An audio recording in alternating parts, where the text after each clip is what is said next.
What's the relationship between power and knowledge? This is something you just spoke about in the book Discipline and Punish.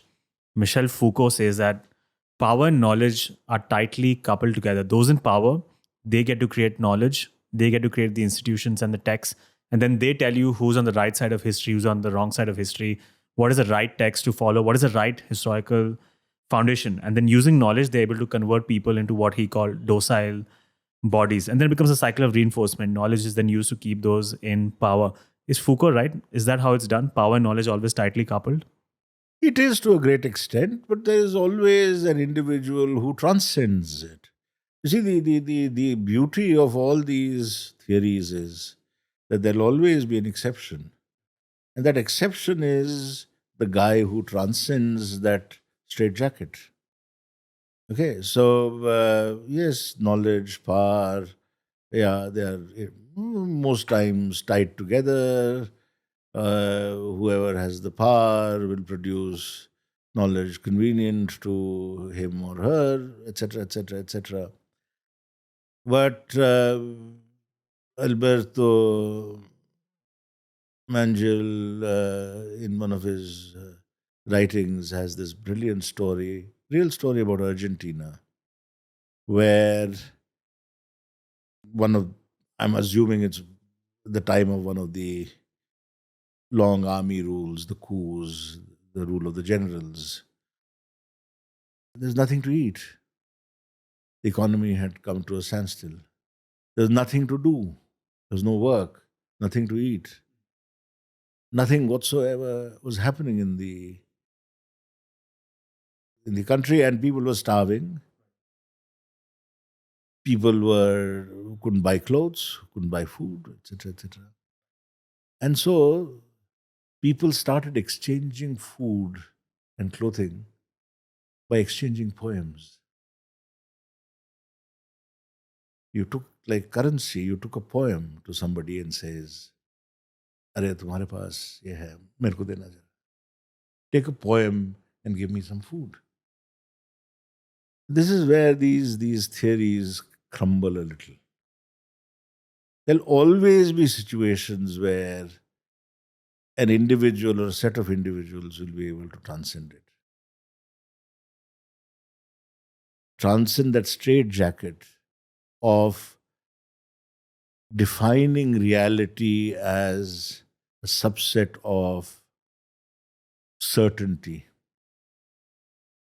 Because we hate uncertainty. We want certainty. We want definitiveness. Something solid. And when we don't have anything solid, when we have things that are clumsy, chaotic, then we are uncomfortable. People who don't like autocratic rule, in the same breath says, hey, Hindustan mein koi discipline nahi hai, army rule hona chahiye. How many of your and my grandfathers and fathers we have heard talk in this vein? Or talking about British के time में इतना discipline था, you can't imagine how disciplined we were during the period of They the say that about British. the emergency also. They say that about the emergency. I'm a child of the emergency, actually. My political consciousness belongs to the emergency. A teacher of mine was teaching pronouns in the class. I still remember his name. And the police came and arrested him in a running class. Why? He was part of the opposition. With The Jayaprakash. emergency. I think he was associated with the Jansangh at that point of time. So they arrested him, and it came as a eye opener for somebody who was in class 4 or 5, whatever, as to what. But I'd been reading newspapers, but newspapers didn't tell you at that point of time much, as they don't tell you today. So then one's political consciousness started. So I think this preoccupation with too much detail, too much certainty, too much solidity, and the fear of See, it's a game. When you talk of knowledge and power and what happens, it's actually, to translate that into real terms, it's a game. I'm in a college, in a Mufassil college somewhere in UP or Bihar or Rajasthan, Madhya Pradesh. And I see an instance of indiscipline in the class. In some class, some boy says something to a girl. And the next day I come to the college and say, well, I mean, bad that this boy did this, but the girl must have also provoked it. So how do we stop this provocation? No more jeans for girls in the college. For little chaos, little disorder,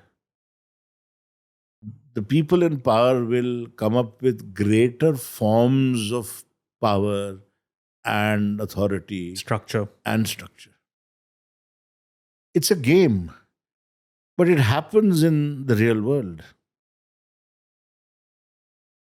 But the fear is of chaos. And that has also seeped into our analysis of things, in the way we look at politics, in the way we look at society.